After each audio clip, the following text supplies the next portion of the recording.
Sa susunod na linggo, target maipasa ng Senado sa ikatlong pagbasa ang panukalang 2024 national budget.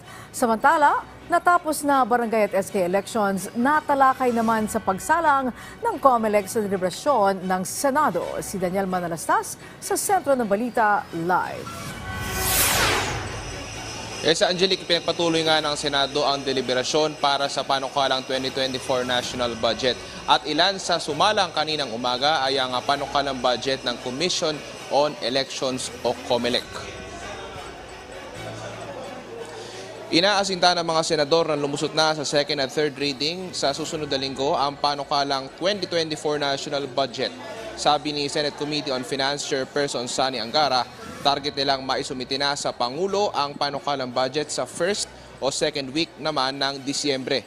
Hindi pa man masabi ni Angara kung may ilan pang isyong pagdedebatihan pagdating sa Bicameral Conference Committee kasama ang mababang kapulungan. Gayong mukhang naisaayos na ang nangyari o sa issue sa confidential funds.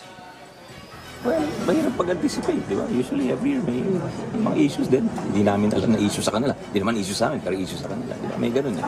So, we'll see. We'll see. Hopefully mapag-usapan and ma-discuss na maayos.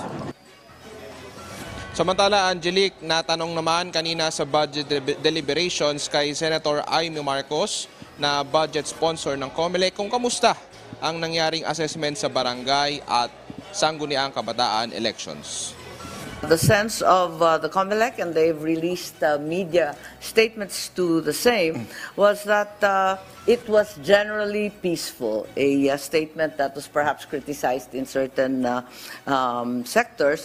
There was, however, no severe disruption, no failure of election, 100% proclamation that despite the isolated incidents and the sad record of 19 dead and several injured, the reality is that by citizens' arms and international observers, the elections were generally peaceful and successful. Angelique, sa puntong ito, nakasalang naman ang budget ng Commission on Audit at inaasahan, Angelique, na tatapusin ngayong araw o baka mamaya abutin ng madaling araw yung budget deliberations para sa panukalang 2024 national budget. Angelique? Alright, maraming salamat sa iyo, Daniel Manalastas.